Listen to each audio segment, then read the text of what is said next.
కష్టమైంది, తీర్మానం అయింది. ఎవ్వరు కూడా మనం సపోర్ట్ వచ్చాం, అందరికీ చెప్తాను సపోర్ట్ వచ్చాం. ఆయన నిర్ణయాన్ని తీసుకునేవాడు.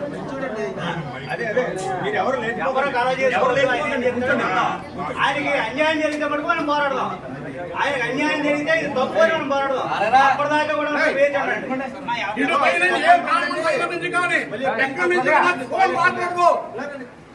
నాకు వాళ్ళు ఫోన్ రాకూడదు. నేను తప్పలేదు. నేను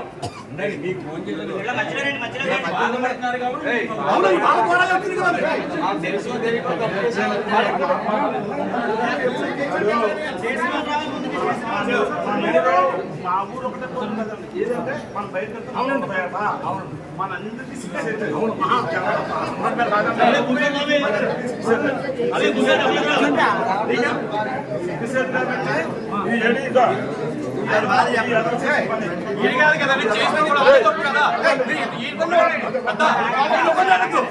ఎంత తప్పు ఉందో దాని డబ్బులు తప్పు ఉంది. అదలో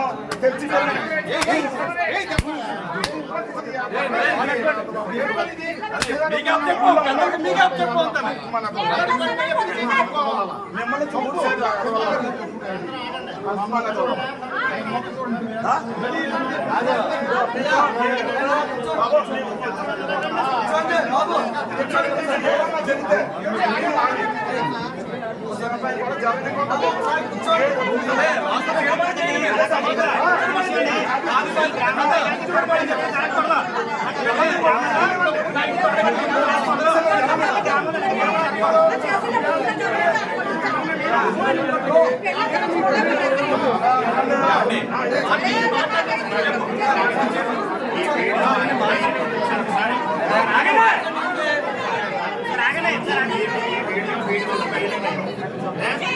ఎవరైతే కొట్టారో మీరు ఎవరినైతే కొట్టారో వాళ్ళందరినీ మళ్ళీ కొట్టి వీడియో చేసి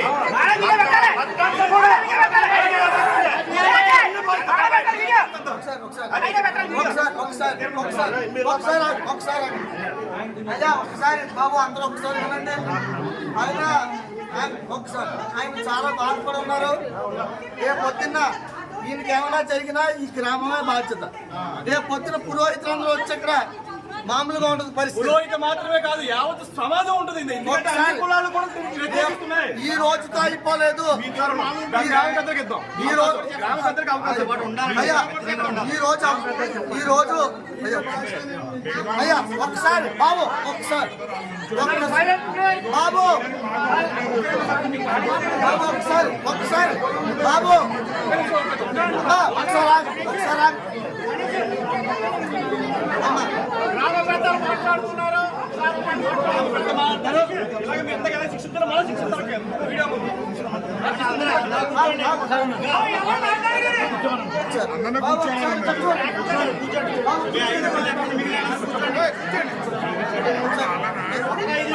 సమన్వయం పాటించి కూర్చోండి. అందరూ కూడా ఒళ్ళు కలిపని కూరలు చుట్టాలి. కాకపోతే ఏమైనా ఇప్పుడు వచ్చేది కదా వచ్చేది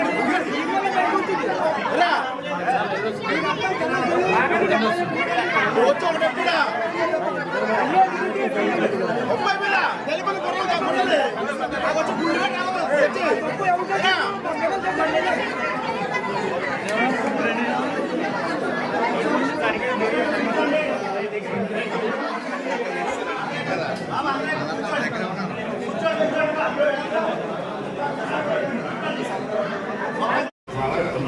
ఇప్పుడు గ్రామ పెద్దలు మాట్లాడి గ్రామ పురోహితులకి న్యాయం జరిగేలాగా వాళ్ళు చర్యలు తీసుకుంటా ఉన్నారు. గ్రామ పెద్దలకి సభాముఖంగా ఇచ్చే గ్రామ పెద్దల హామీ ఒక ప్రభాత్ముడు ప్రతిజ్ఞ చేసినట్టుగా భావించి భరోసా ఇచ్చినట్టుగా భావించి ఆ తీర్మానం లెటర్ను కూడా తయారు చేసి ఇవ్వాల్సింది కోరుతున్నాము.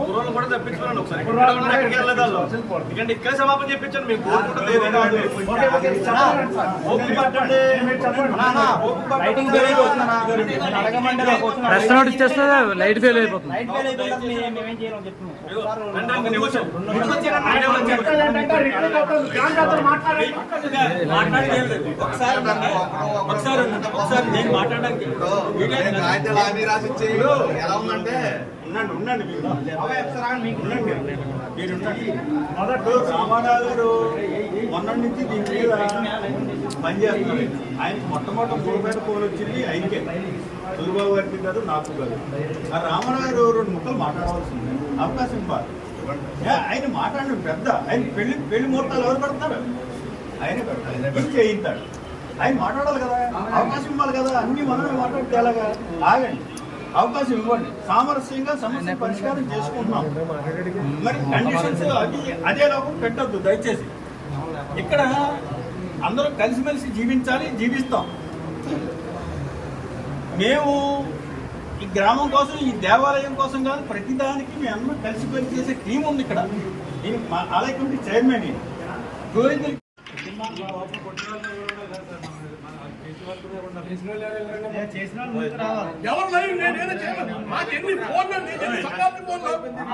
అయింది, కష్టమైంది, తీర్మానం అయింది. ఎవ్వరు కూడా మనకు సపోర్ట్ వచ్చాం, అందరికీ చెప్తాను, సపోర్ట్ వచ్చాం. ఆయన నిర్ణయాన్ని తీసుకునేవాడు. అదే మీరు ఎవరు కలవ చేసుకోవాలి. ఆయనకి అన్యాయం జరిగితే మటుకు మనం పోరాడదాం. ఆయనకి అన్యాయం జరిగితే ఇది తప్పు అని మనం పోరాడదాం. అప్పటిదాకా కూడా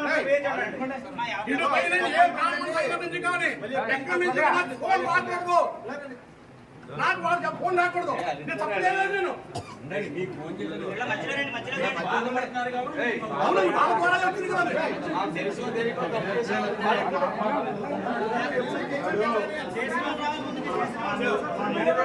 మా ఊరు ఒకటే ఏదంటే మన బయట మన అందరికీ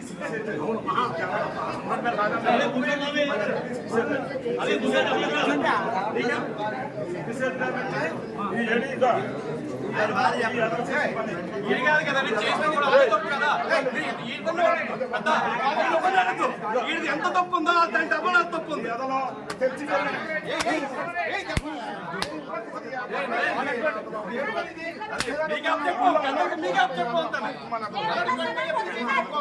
మిమ్మల్ని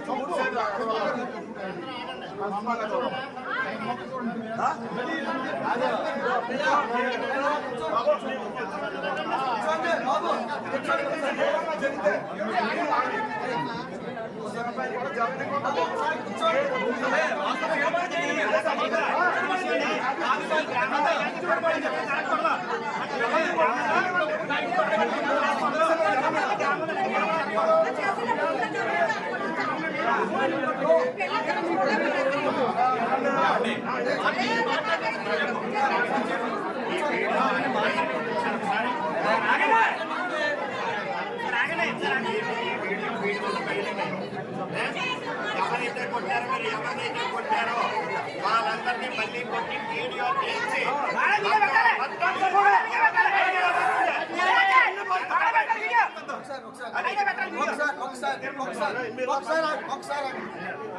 ఒకసారి బాబు అందరూ ఒకసారి వినండి. ఆయన చాలా బాధపడి ఉన్నారు.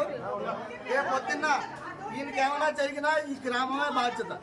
రేపు పొద్దున పురోహితులందరూ వచ్చి ఇక్కడ మామూలుగా ఉంటుంది పరిస్థితి. పురోహిత మాత్రమే కాదు, యావత్ సమాజం ఉంటుంది. ఈ రోజుతో అయిపోలేదు. ఈ రోజు అయ్యా ఒకసారి బాబు ఒకసారి బాబు ఒకసారి బాబు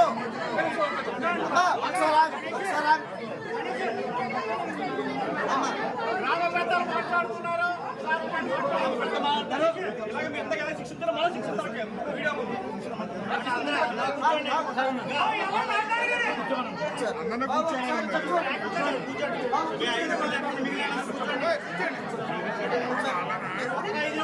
సమన్వయం పాటించండి. కూర్చోండి అందరూ కూడా.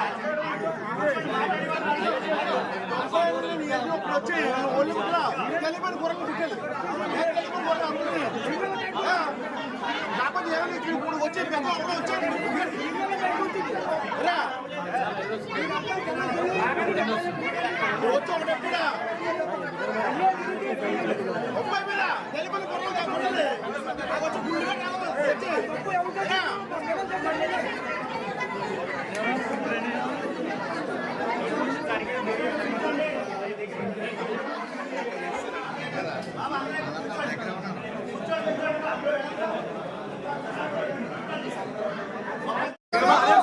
చెప్పండి అదే మీడియా చెప్పండి. మీరు బహిష్కరించగలరా? 4 నెలలు కానీ 6 నెలలు కానీ వాళ్ళ ఇంటికి కానీ భోజనానికి కానీ వాళ్ళ ఇంట్లో శుభకార్యం కానీ వెళ్ళకుండా బ్రాహ్మణ ఆహ్వానించినందుకు పెళ్లి కాకేసి సూచనలో ఏమన్నా జరిగితే బహిష్కరించగలరా? మీరు ఆ తీర్మానం రాసిస్తారా? మీరు గవర్నమెంట్ గ్రామస్తులందరూ సంతకాలు పెట్టి ఊరి పెద్ద కూడా మీరు చెప్పండి. భవిష్యత్తులో ఇలా జరిగితే మీరు ఏం చేస్తారు?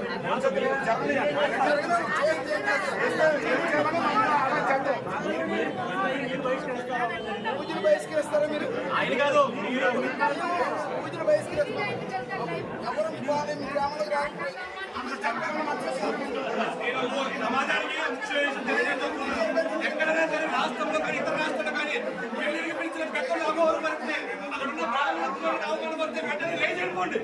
కూర్చుని కై చేసి మాత్రం అవమాన పాల్పడితే సమాజాన్ని అవమాన పాలు చేయొద్దు.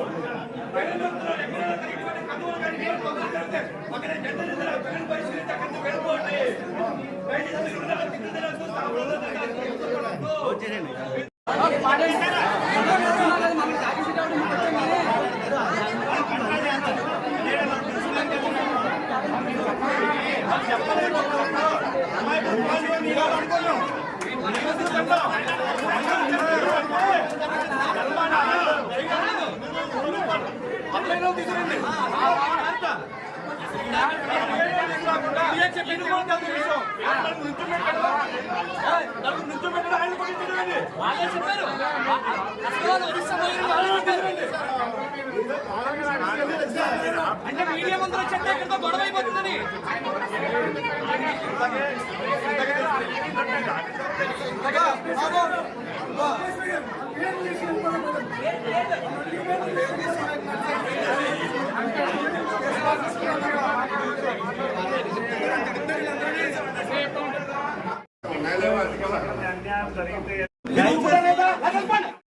నిన్న మొన్న ఈవోలు అలా ఫోన్ చేస్తూనే ఉన్నారు నాకు, అయ్యా సమస్య వచ్చింది పరిష్కారం చేసుకుందామని.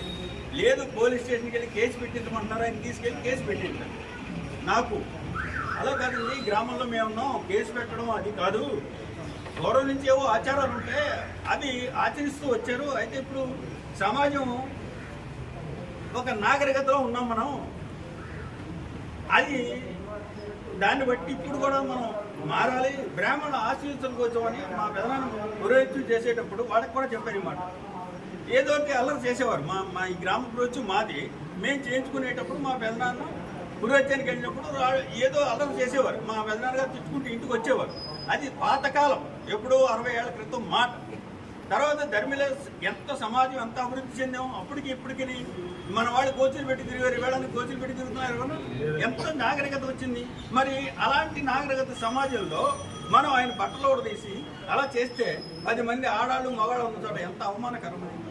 పోనీ ఏదో జరిగింది, అది వీడియోలో పెట్టి బ్రాహ్మణులు ఇలాంటి వాళ్ళు అలాంటి వాళ్ళు అని అన్నాం, ఎంతవరకు ధర్మం?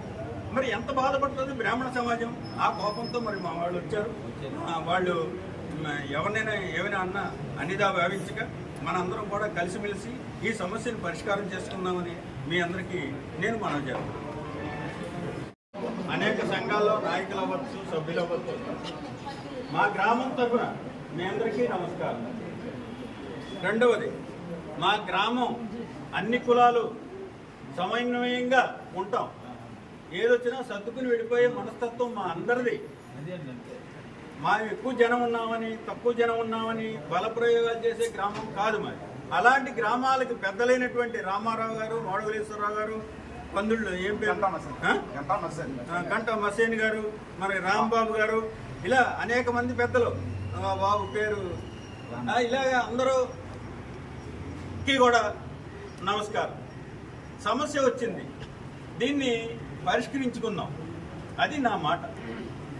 భవిష్యత్తులో ఇలాంటివి జరగకుండా చూసుకుందాం. ఇక్కడ తీర్మానం జరపండి పెద్దలు. అది దయచేసి భవిష్యత్తులో ఇంత కూడా జరగకూడదు. అది మాత్రం మన గ్రామస్తులు అందరం ఆ వచ్చిన పెద్దలకి దేశం నలుమూల నుంచి వచ్చారు, ఇంటి రాజమండ్రి నుంచి, విజయవాడ నుంచి అనే వాళ్ళందరికీ హామీ ఇద్దాం. ఇది నా మాట. సమాధానం కూడా హామీ ఇద్దాం. చెప్పిందని అడిగారు, వాళ్ళు రాస్తున్నారు. ఎవరు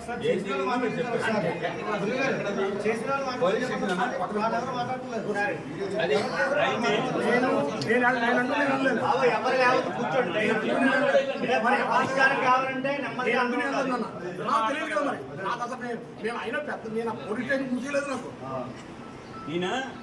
నేను తర్వాత నన్ను గుళ్ళో కూర్చోవలసి వచ్చింది. మేము పైనుంచి అధికారులు వచ్చారు, నన్ను తీసుకొచ్చి కూర్చోబెట్టారు.